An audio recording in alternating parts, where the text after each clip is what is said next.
Hello students, good evening. Today in NCERT Maths 10th class, linear equation in two variables. This is the chapter which we are doing.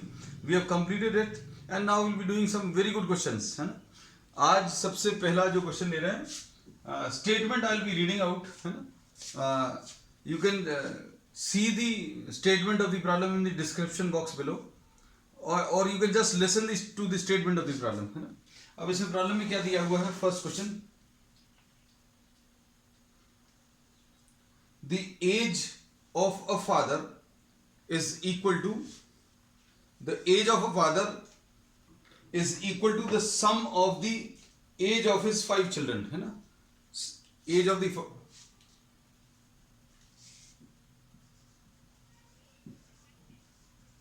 father is equal to sum of the age of the 5 children. उसके जो 5 children हैं उनकी edges के addition के बराबर है ना? तो अब हम लोग इसमें असम्पशन क्या ले रहे हैं? Suppose age of the father is x, age of the father is x and sum of the ages. अब इंडिविजुअली 5 बच्चों की एज तो ले नहीं सकते, तो sum of the age of all 5 ये अज्यूम कर लिया, है ना? अब आप इसको अपने घर के एग्जाम्पल से रिलेट कर सकते हैं, है ना? सपोज फादर की कुछ एज है और 4-5 बच्चों की एज का अभी प्रेजेंट में एडिशन करके सोच लो मन में, है ना? 5 साल बाद उन सारे बच्चों की एज का एडिशन अगर आप लोगे तो 5-5 साल सभी की एज बढ़ जाएगी, है ना?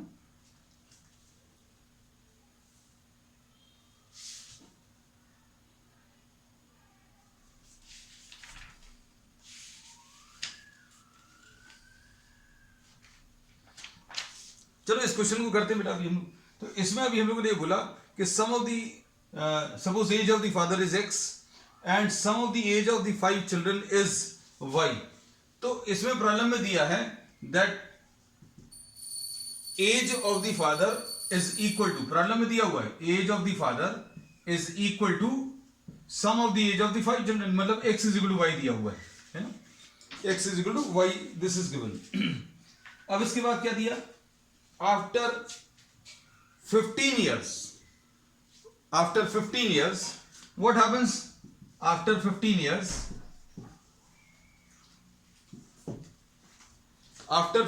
what happens? Now we say that after 15 years, age of father कितनी हो जाएगी? फादर की अगर आपको एज निकालनी है तो आपको क्या करना है? सिर्फ इसमें x प्लस 15 करना पड़ेगा. x प्लस 15 कर लिया. अब उसके बाद नेक्स्ट क्या है? Sum of the age of the 5 children after 15 years. अब इसको थोड़ा सा सोचकर देखना. अभी प्रेजेंट में आपके घर के 5 बच्चों की एज का एडिशन कर लो और 15 साल बाद सभी की एज ऐड करनी है, तो क्या होगा? 15 ईयर्स सभी में बढ़ जाएगा, है ना? पहला जो चाइल्ड है उसमें 15 ईयर्स एज बढ़ जाएगी, दूसरा जो चाइल्ड है उसकी भी 15 ईयर्स बढ़ जाएगी, तो सभी की 15 बढ़ जाएगी. फादर की तो सिर्फ 15 ऐड हुआ है, x प्लस 15 आ गया, लेकिन 5 बच्चों की एजेस का एडिशन y है. तो अब इसमें क्या होगा? Sum of the age of 5 children after 15 years will be what? y plus 15. पहले बच्चे का 15 ईयर्स, दूसरे का, फिर तीसरे का, चौथे का और ये 5वें का. So we say that 75 will be added. 75 will be added to what? The sum of the ages of the 5 children. क्योंकि अभी प्रेजेंट में 5 बच्चों की एज का एडिशन y दिया है. 15 साल बाद अगर बताना है तो 15 साल बाद 5 बच्चों की एज 15 साल ऐड हो जाएगी. 15 ईयर्स पहले का, 15 ईयर्स दूसरे वाले का, 15 ईयर्स तीसरे वाले का, ऐसे सभी की एज मिलाकर अगर आप ऐड करेंगे तो अभी प्रेजेंट की एज तो आएगी और 15 साल सबकी बढ़ जाएगी, तो 15 आपने 5 टाइम्स ऐड कर लिया. अब क्या दिया है?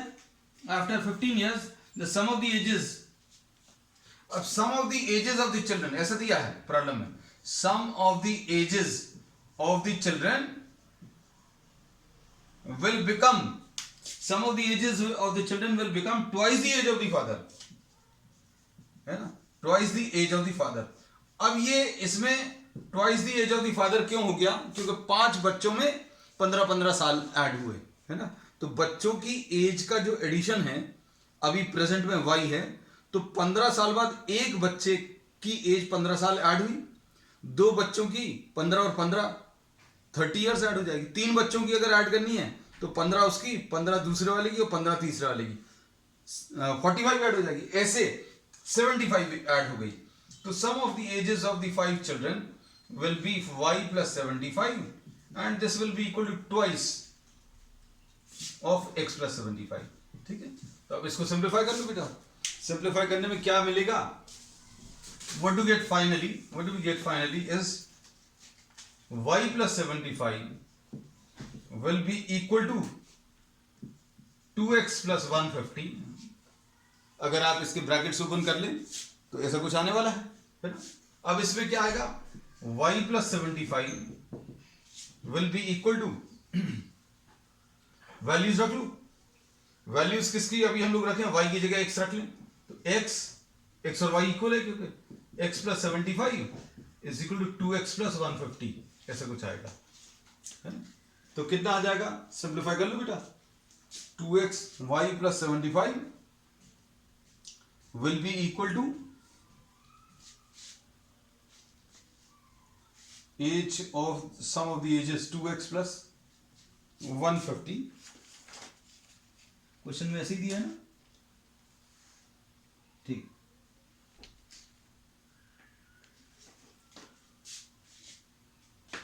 तो कितना आ जाएगा ये बेटा, y plus 75 is equal to 2x plus 150। तो x minus 2x is equal to 150 minus, ये कुछ गड़बड़ आ रहा है बेटा, देख लें जरा। y plus 75 is equal to 2 into x plus 75 is perfectly okay, और x is equal to y अगर दिया है,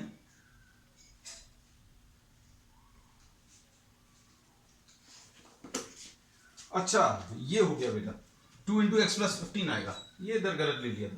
तो ये कितना आ जाएगा, y plus 75 is equal to 2x plus 30 आएगा। देखो गलती पता चल जाती है ये, क्योंकि क्या हुआ था, x की वैल्यू यहाँ पर नेगेटिव में आ रही थी, तुरंत अभी हमें पता चल गया समथिंग इज रॉन्ग समवेयर, है ना। क्योंकि x plus 15 age of the father x plus 15 लेना था, ये x plus 75 ले लिया था, है ना। अब ये कितना आएगा, इसमें x minus 2x is equal to 30 minus 75, यानी minus x is equal to what, minus 45। तो x की वैल्यू 45 आ जाएगी। तो age of the father, present age of the father will be, father's age will be 45, and sum of the ages of the 5 children, sum of the ages of the 5 children will also be 45। ठीक है, तो ये अभी हम लोग ने पहला problem खत्म कर लिया, ठीक। अब इसके बाद next problem,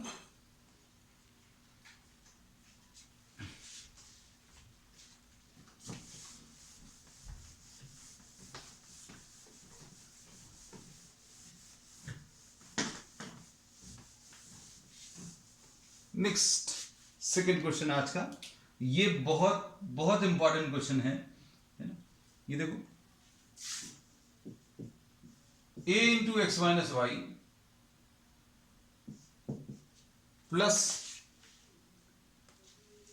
a into x plus y plus b into x minus y is equal to कितना दिया है, a square minus A B plus B square, a square minus A B plus B square, this is given, ठीक है। फिर दूसरा क्या दिया है, a into x plus Y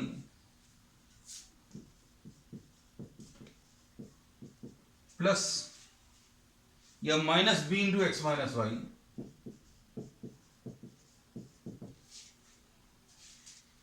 is equal to A square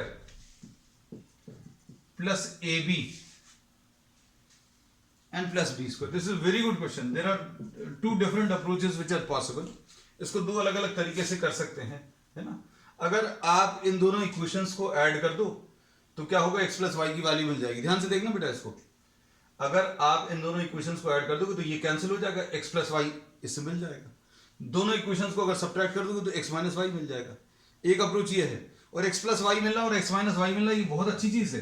अगर आपको x प्लस वाई मिल जाए कहीं पर इतनी बड़ी बड़ी इक्वेशंस की जगह x प्लस वाई और x माइनस वाई आ जाए तो ज्यादा सिंपल हो जाएगा, है ना। तो एक अप्रोच अभी हमने आपको बता दी कि add both the equations, add both equations, और दूसरा क्या है, सब्ट्रैक्ट बोथ इक्वेशंस। दोनों इक्वेशंस को आप एक बार ऐड कर दीजिए और दोनों इक्वेशंस को एक बार सब्ट्रैक्ट कर दीजिए, तो आपको दो इक्वेशंस मिलेंगी, और वो दो इक्वेशंस किस में आएंगी, x प्लस वाई और x माइनस वाई के टर्म्स में आएंगी, ठीक है।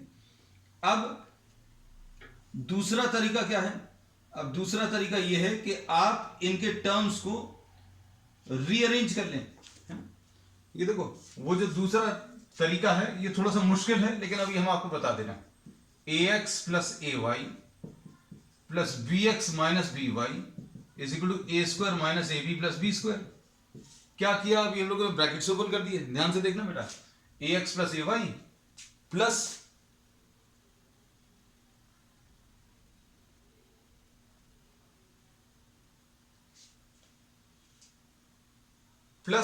B X minus B Y is equal to A square minus A B plus B square, ऐसा कुछ आएगा। अब ध्यान से देखना, इसमें क्या कर सकते हैं, इन दोनों इक्वेशंस में से x कॉमन ले सकते हैं। x अगर कॉमन ले लिया तो a प्लस बी आएगा, x अगर कॉमन ले लिया तो a प्लस बी आएगा। इन दोनों में से y कॉमन ले लो, y कॉमन ले लिया तो a माइनस बी आ जाएगा, will be equal to A square minus A B plus B square, है ना।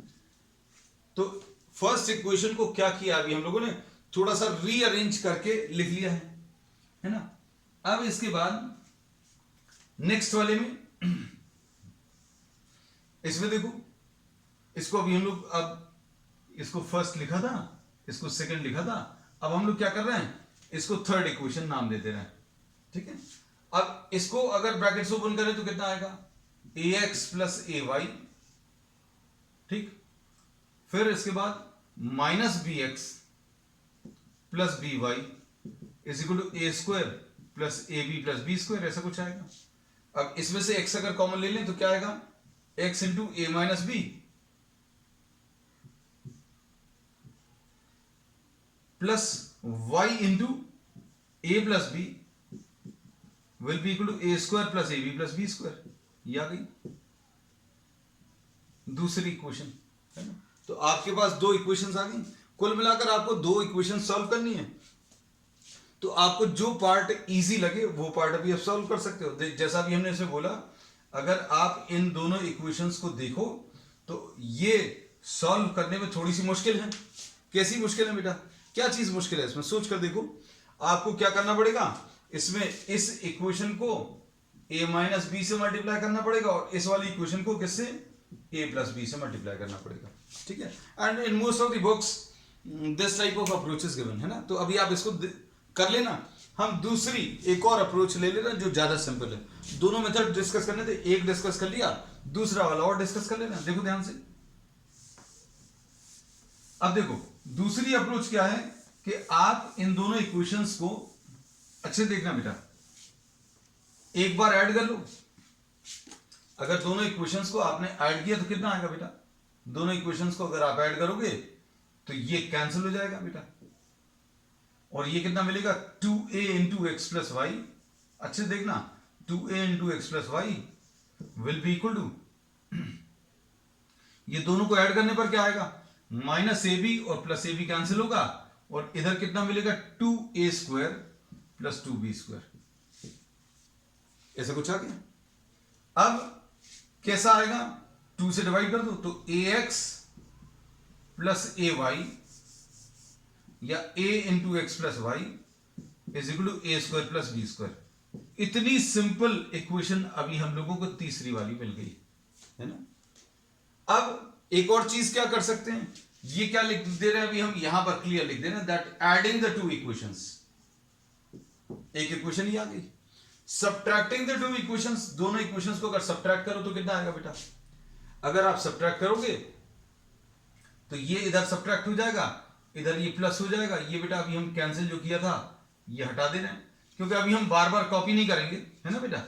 यहां पर ये माइनस आ जाएगा, ये माइनस आ जाएगा और ये माइनस आ जाएगा। सब्ट्रैक्ट करने का स्टेप भी अभी हम इसी में लिख दे रहे हैं। तो क्या होगा बेटा, अब ये कैंसिल होंगे तो क्या बचेगा, b plus B, 2b into x minus Y. Subtract करने पर ए स्क्वायर और ए स्क्वायर कैंसिल हो गया, माइनस ए बी और माइनस ए बी मिलकर माइनस 2ab आ गया। देखो कितना ज्यादा सिंप्लीफाई हो गया, ये फोर्थ इक्वेशन आ गई है ना। अब इसके बाद क्या करोगे अभी आप, अब इसमें आप वैल्यूज सब्स्टिट्यूट कर सकते हैं, है ना। वैल्यूज कैसी सब्स्टिट्यूट कर सकते हैं कि इसमें ये 2 और 2 कैंसिल होगा, b और b कैंसिल होगा, तो x माइनस वाई की वैल्यू माइनस ए आ गया। x माइनस वाई की वैल्यू कितनी, माइनस ए। अब क्या करेंगे बेटा, अब हम लोग इससे x प्लस वाई की वैल्यू निकाल लो। x प्लस वाई की वैल्यू कितनी आएगी बेटा, ये a नीचे आ जाएगा, x plus Y will be equal to A square plus B square upon a, ऐसा लिख लिया। अब क्या करोगे, दोनों को ऐड कर लो, y और y कैंसिल होगा। देखने में ये बहुत टफ लग रहा था, लेकिन आप थोड़ा सा कोई स्टेप अगर मिस हो जाए आपसे, don't worry about it, just take a screenshot and attempt it yourself, है ना। क्योंकि अभी हम यहां पर आपको ये नहीं कहते कि आप सारी चीजें एज इट इज कॉपी करो, एक एक स्टेप समझने की जरूरत नहीं है। आपको सिर्फ एक कॉन्सेप्ट समझना है कि भाई अगर आप दोनों इक्वेशंस को ऐड करोगे तो कुछ फायदा मिलेगा, सब्ट्रैक्ट करोगे तो भी कुछ फायदा मिलेगा। और फायदा क्या मिलेगा, इक्वेशंस बहुत सिंप्लीफाई हो गई। और सिंप्लीफाई होने के बाद अभी आपने क्या किया, दोनों इक्वेशंस को ऐड किया, तो कितना आ जाएगा बेटा, यहां पे लिख दें 2x will be equal to minus a plus a square plus B square upon a, ऐसा कुछ आएगा। और इसको ऐड करो तो ये minus a square plus B square upon a, ये कैंसिल होगा, तो क्या बचेगा, x will be equal to b square upon 2a। देखो कितनी जल्दी आंसर आ गया। अगर अभी हम लोग वो वाली अप्रोच जो अभी हमने छोड़ दी है, वो मोस्ट ऑफ द बुक्स में वैसे ही दिया हुआ है ना।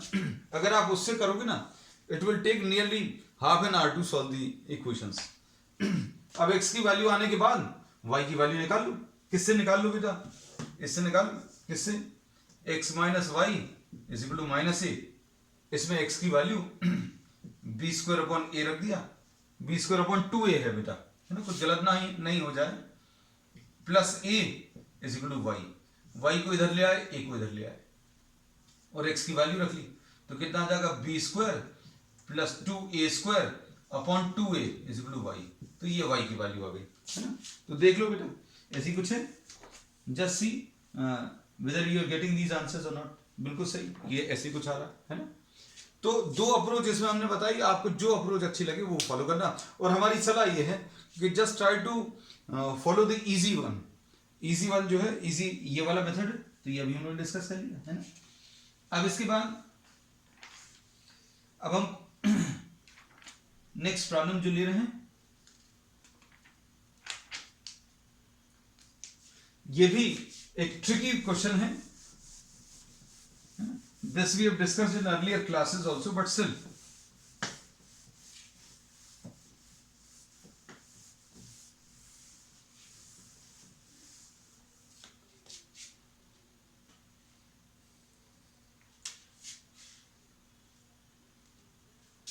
Question number 3 आज का। These questions are very nice questions. 254x देखने में बहुत टफ है, लेकिन उतना ज्यादा टफ नहीं निकला पिछला वाला प्रॉब्लम। अगर आप वो अप्रोच जो पहली वाली अप्रोच अभी हम लोग फॉलो करते तो it would have taken a lot of time. 309y is equal to what, -55। फिर उसके बाद 309x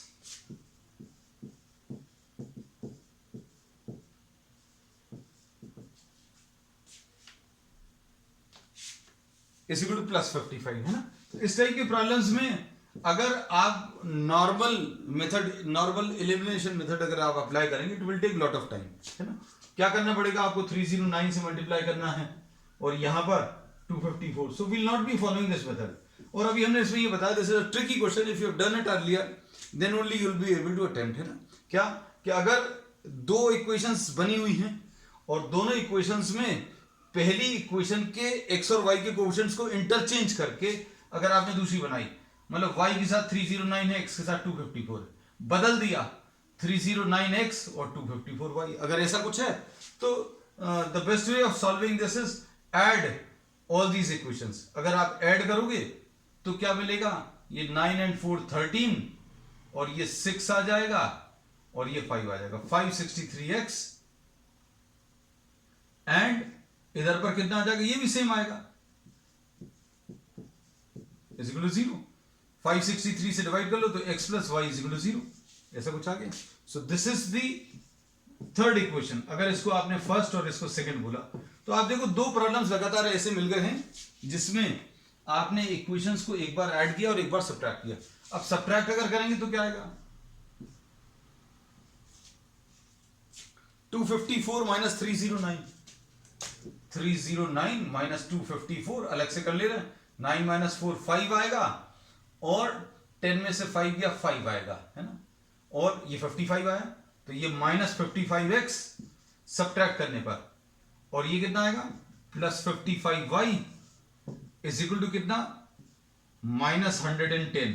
ये फोर्थ इक्वेशन है ना, फोर्थ इक्वेशन इसको नहीं नाम दे रहा, 55 से डिवाइड कर लो तो ये कितना आ जाएगा minus x plus Y is equal to minus 2, है ना। So this is the fourth equation.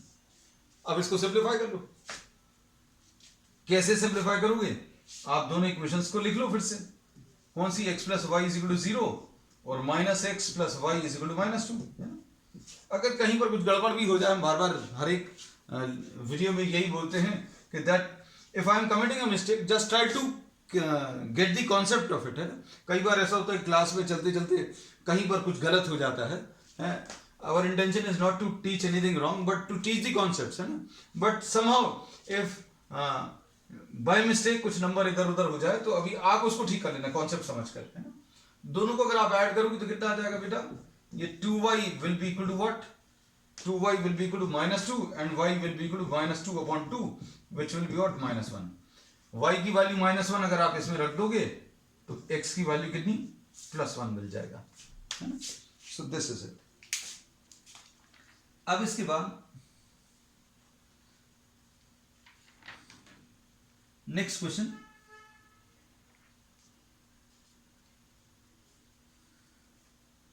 ये भी बहुत अच्छा क्वेश्चन है।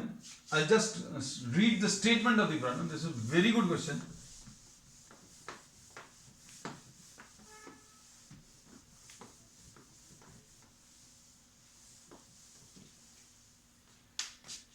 इसमें प्रॉब्लम में कैसा दिया है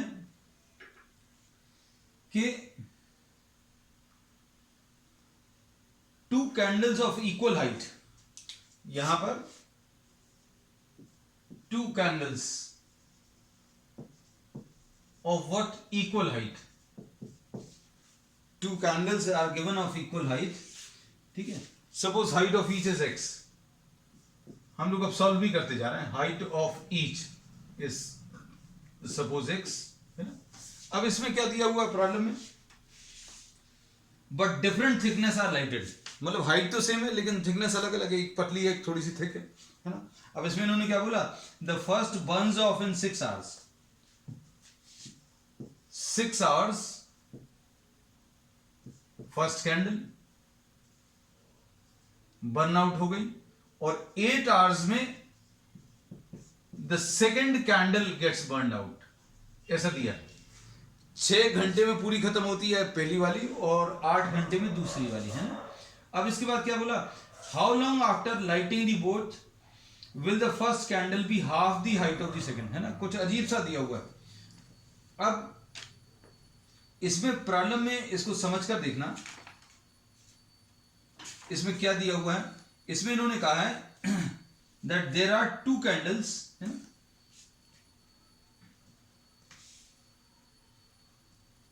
6 आवर्स में 1 कैंडल गेट्स बर्न्ट आउट। एक पूरी कैंडल जो है 6 घंटे में जल गई तो 1 आवर में कितनी जलेगी, अभी हम लोग बता सकते हैं, है ना। इसमें अभी हम लोग ये बोलेंगे 1 candle of height x gets burnt out, ठीक है। पहली वाली कैंडल उसकी हाइट कितनी है, x मीटर से, x centimetre, sorry, x centimetre की जो कैंडल है वो 6 घंटे में पूरी जल जाती है ना। तो 1 घंटे में कितनी जल जाएगी? In 1 hour the first candle कितनी जल जाएगी? x/6, ऐसा कुछ है। So this is what the height of the candle, height of the first candle burned in 1 hour, ऐसा लिख लिया x/6। अब दूसरी वाले के बारे में क्या बोल सकते हैं? दूसरे वाले के बारे में अभी हम लोग ये बोल सकते हैं in 1 hour the second candle which is also of height x centimetres, लेकिन उसको जलने में 8 घंटे लग रहे हैं, है ना। ये देखो 8 आवर्स में 1 सेंटीमीटर जल रही है। अगर ये x सेंटीमीटर की है, 8 घंटे में जल रही है, 8 आवर्स 1 सेंटीमीटर जल रहा है, तो in 1 hour this candle will be burning how much? x/8 centimetres. ठीक है, ऐसा इन्होंने बोला। अब इसके बाद ध्यान से सुनना, what will happen after some hours, कुछ समय के बाद। अब कुछ समय के बाद, अब ये चीज अब ध्यान में रखना कि in 1 hour the first candle burns x/6 centimetre and the second candle burns how much? x/8 centimetre. इतना चल गई। ठीक है, ये मेन चीज है इस पूरे डिस्कशन का। जो रिजल्ट है वो अभी हमने ये लिख दिया कि 1 घंटे में ये कैसे निकाला। 6 घंटे में 1 सेंटीमीटर जल रही, तो 1 घंटे में कितना जलेगा? x/6 सेंटीमीटर, बस। अब इन्होंने बोला कि कुछ समय के बाद, ऐसा कुछ दिया हुआ है, आफ्टर क्या दिया है? After how long after lighting both, दोनों को आपने जला दिया। अब कितने घंटे बाद की बात कर रहे हैं ये पूछा है ना। तो सपोज आफ्टर y आवर्स,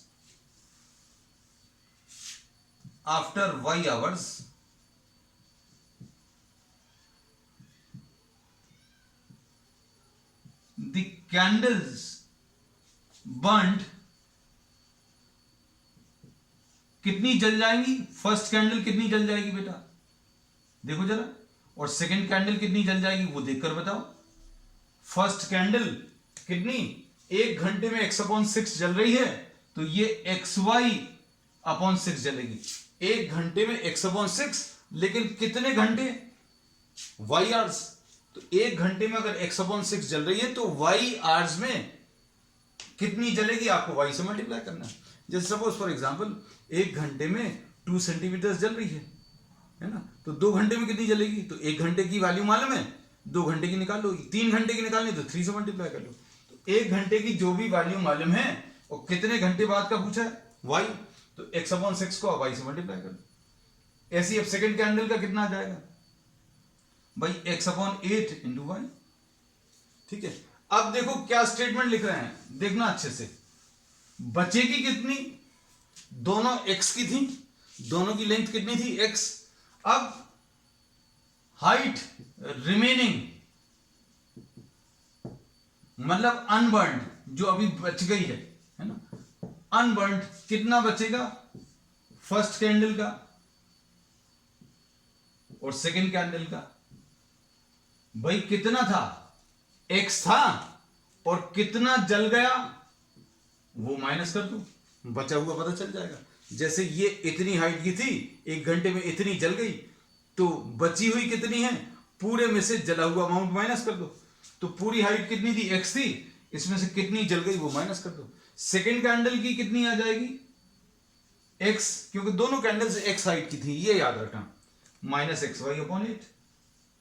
अब देखो क्या दिया है, इसके बाद क्वेश्चन में दिया हुआ है कि what happens after how long after lighting both will the first candle be half the height. The first candle will be half the height of the second, ऐसा कुछ दिया है ना। तो प्रॉब्लम में ऐसा दिया है कि फर्स्ट कैंडल कितनी बचनी चाहिए? Half the height of the second. कितने घंटे बाद ऐसा होगा कि पहली वाली कैंडल जो है दूसरी वाली कैंडल की आधी बचेगी। तो ये कैसा लिखेंगे, x minus x y upon 6 is equal to half second वाले की x minus x y upon 8, ऐसा कुछ आएगा। अब इसमें से क्या कॉमन निकलेगा बेटा,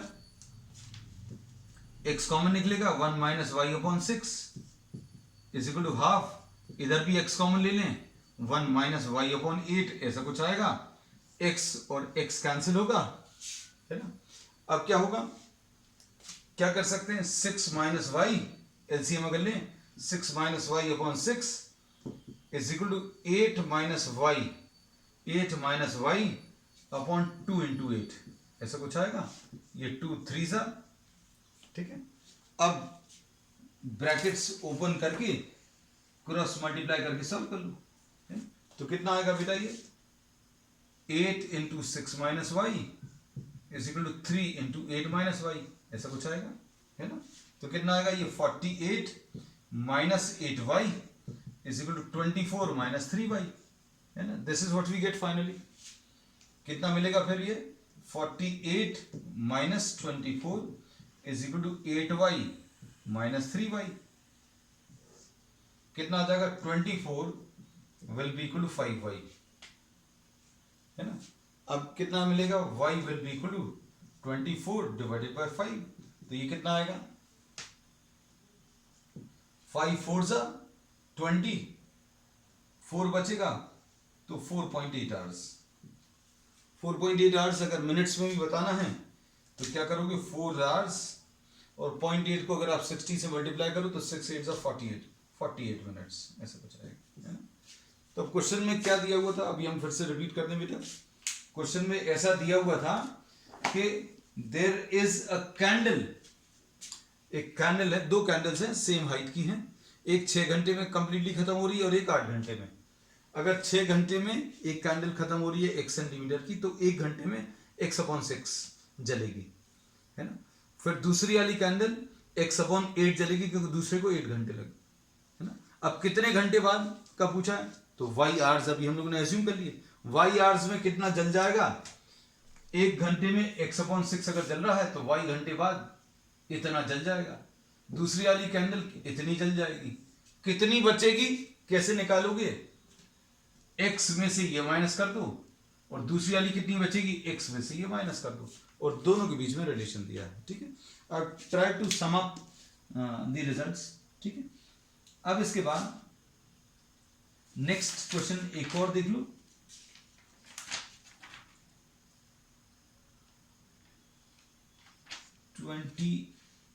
अच्छा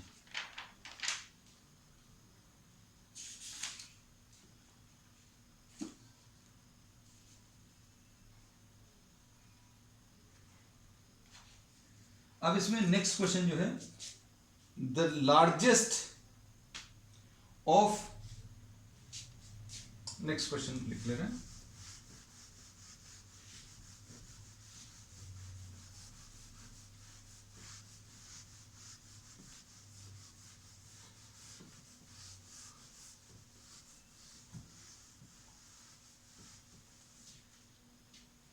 अब ये स्टेटमेंट वाला प्रॉब्लम बेटा अभी हम लोग नहीं ले रहे, है ना। We are taking because we are not left with much time, है ना। तो एक छोटा सा क्वेश्चन ले रहे हैं, फिर बाकी जो रहेगा वो अभी हम लोग नेक्स्ट टर्न पर डिस्कस करेंगे। P x plus q y is equal to p minus q, p minus q ऐसा कुछ दिया हुआ है, ये भी समय ले लेगा यार, चलो अच्छा अब कर ही लेते। Q x minus p y, q x minus p y is equal to p plus q, ऐसा कुछ है। You have to find out the values of x and y. अब एक्स और वाई की वैल्यूज अगर आपको कैलकुलेट करना है तो क्या करोगे आप, इसको पी से और इसको किससे, क्यू से मल्टीप्लाई कर लो, और अगर आप इसको मल्टीप्लाई करेंगे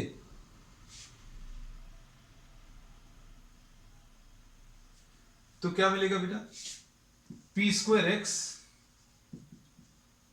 plus p q y is equal to p square minus p q, ऐसा कुछ आएगा। और सेकेंड इक्वेशन में q square x minus p q y है ना will be equal to p q plus q square है ना। अब दोनों को अगर आप ऐड करें तो क्या आ जाएगा, ये कैंसिल होगा, x into p square plus q square will be equal to, अरे अभी हमें देखने में ऐसा लग रहा था कि अरे इसमें भी समय लग जाएगा, but it was a simple question. तो x की वैल्यू बेटा कितनी आ जाएगी, x will be equal to p square plus q square upon p square plus q square which will be what 1 है ना। तो अब क्या करोगे, x की ये वैल्यू इसमें सब्स्टिट्यूट कर लो, इसमें अगर सब्स्टिट्यूट करेंगे तो कितना आ जाएगा, p plus q into y is equal to p minus q. इसमें ये p और ये p कैंसिल होगा, तो y की value minus q upon q which will be -1। ठीक है, चलिए that's all for today, we will continue with the some more questions on the next one. That's all.